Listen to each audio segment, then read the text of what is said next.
Hello, this is Cho of the Shiny Colors Discord. Welcome to another episode of the Shiny Review. Hopefully, by the time I'm recording this, they don't just stealth drop more banners, but we're all kind of figuring that my songs collection will be happening in the next day or two, so I figured I'd get this out there before that banner drops. Today, we're going to be talking about the new Perm Produce SSR Natsuha and Permanent Support SSR for Luca. This banner does not have a spark associated with it. The only way you can get the characters guaranteed is by doing the paid only step up for roughly 5,000-ish. I think it's 5,500 yen. So feel free to do the conversions for whatever currency is best for you. For the US players, it's roughly around $50, so take that as you will. So starting things off then, we have Natsuha. Natsuha is initially a dance unit that is upgraded into a vocal unit, and she has a lot of interesting things going on with her, but I wouldn't necessarily say that they're very strong. Starting with her appeals, she has a Dance 3.0 that raises your vocal dance and visual by 25% for 4 turns, and your attention by 50% for 4 turns. That links into a Dance 3.0. The 3-star version, the Vocal Appeal, is a Vocal 4.5 with a 50% buff to Vocal Dance Visual and Attention for 4 turns, and links into a Vocal 3. For the passives, she has a Vocal Dance Visual 65% up at 2 stars that requires 1 or more Attention up buffs, 20% chance to activate twice. And the 4-star passive is a Vocal Dance Visual 60% up if you have the full Hokura lineup, which is a 20% chance to activate once. Her stat uncaps are okay. Her Memory Appeal, when maxed out, is a Vocal 2.0 that links into a Vocal Dance Visual 1.5 that scales based on how high your attention is. Natsuha overall is not very good. I wouldn't say that this card is terrible, but the biggest issue is that a lot of what she does is done better by other cards in Hokura. And I feel like, one, she can't compete with Natsuha 6 in Dance. That's just impossible. And I don't really feel like what she does as a vocal unit really compares to the other vocal Natsuha that you would maybe be using. So outside of the visual aesthetic of an office lady Natsuha, I don't see too much of a reason to necessarily pull on this banner. And again, I think the other issue is that her values are hampered by being tri-stat, and Hokura is still not a team that can really use tri-stat like that. They're really trying to make it work, but it's just not working at all. I would say the biggest saving grace of this is that her attention buffs last for 4 turns, which is okay if you're trying to use stuff like Safari Choco, Gyudon Rinzai, any of the passives that require 2 or more attention up buffs, or even the Winter Natsuha that needs 3 attention up buffs. So you can pair this up and then try to proc the passives on other characters. It's an option. I wouldn't say it's necessarily good, but at least they're trying to sort of lean towards that. We'll have to see. I'm going to give her a B, maybe leaning towards B-.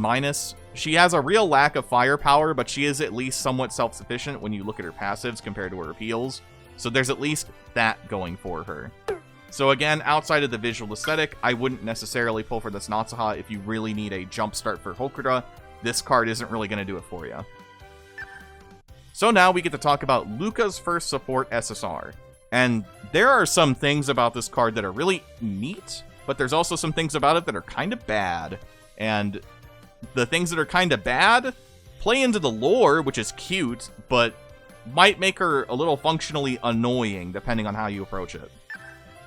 So, the first thing I want to address with this card is her support skills. If you notice, nothing about her skill set has anything to do with Idol's Bond, a skill that has been on literally every support in the game prior, including Luca's rare, funny enough. Now, I could go into the details as to why losing Idol's Bond is a bad thing, primarily having less damage as a support, less stat gain overall, less access to excellence during the run, which is a 20% buff to all stat gains in the room where there is an excellent idol. It makes it so that taking 283 t-shirts or 283 towels is kind of mandatory with this Luca, which depending on how you're trying to build might not be the best way to make your character strong, but at least it's something, I guess. Now for her actual masteries, she is fully dedicated to the vocal and radio runes. First off, she has Vocal Mastery Vocal, which reaches plus 10 at level 80, and it's also plus 6 at level 60 if you don't get any additional copies. Vocal Mastery Vocal Limit Up, which is plus 5 at level 75, plus 3 at 65, or plus 2 at 30. Then she has Vocal Mastery Stamina, which is plus 5 at level 80, or plus 3 at level 55. Radio Mastery Vocal, which is plus 10 at level 70, plus 5 at level 60. And lastly, Radio Mastery Stamina, plus 3 at level 75, plus 1 at level 65. These are all really good for building a vocal unit. Again, just missing out on the Idol's Bond means that she could have been raising your stats so much higher, but it's just not meant to be. That said, great supplement. For the rest of what's going on here, we'll talk about this in a moment, but first her passives. A vocal 30% up if you're in the vocal position, 20% chance to activate once, it's whatever. Her 2-star passive is a vocal 70% up if Luca's on your team. Has a 30% chance to activate up to twice. This one's pretty good for a permanent.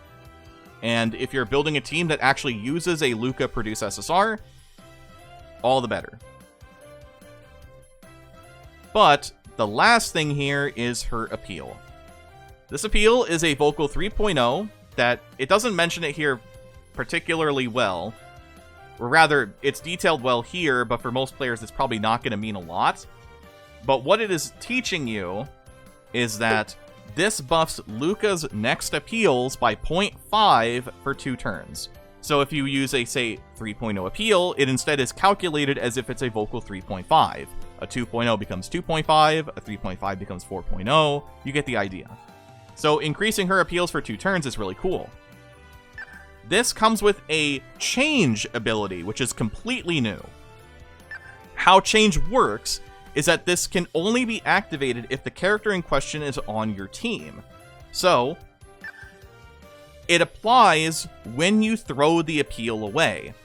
The best way I can describe it, if you're familiar with card games, is that rather than playing the appeal, you discard the appeal by using the mulligan feature, which then activates the effect if the correct character is on your team. So, the effect is that if you have Luca on your team, this applies immediately a vocal 25% buff for 2 turns. So if you already have this appeal in play or don't need it, you can choose to throw this appeal away, grant the 25% vocal buff for 2 turns, then choose to appeal with something else instead. So this gives some reason to bring this appeal in the first place, but then also it works out to throw it away early to then buff up your vocal appeals for those 2 turns. But overall, I will say that Luca is a little weird. Not having Idol's Bond means her stat gain and damage output is going to be kind of low without using towels or t-shirts, but she's very good at facilitating vocal runs, which I think is going to be important for a lot of people. The idea behind her 4-star appeal and the whole change mechanic is interesting, and I'm looking at it more as kind of a gateway for future cards. I absolutely feel like they are going to give us a card that is built to be a Produce SSR center that has change appeals. So that way, when you have the card as a center and you don't want to get her appeals, throwing them away will actually do something for your team. I don't know, I feel like that's just going to be what they're going to do, and if they aren't going to do it, they're going to listen to this and go, maybe we should try that. So, hopefully I'm not blessed with the gift of knowledge, or the curse of knowledge in this case, but I feel like the writing's on the wall with that one. Outside of that, I think Luca earns at least a B, maybe a B+. I think that her 1 passive, if you're running her with Luca on your team, it's good. The appeal is interesting, but really the biggest thing is that her masteries are all very good for building vocal units. I think that people will probably pick this card up, but I can't really imagine it's going to be too relevant outside of the lower grades. I think people are just too locked in with the teams they've got in the higher grades, and so Luca will probably not get a ton of play, but I hope to be proven wrong.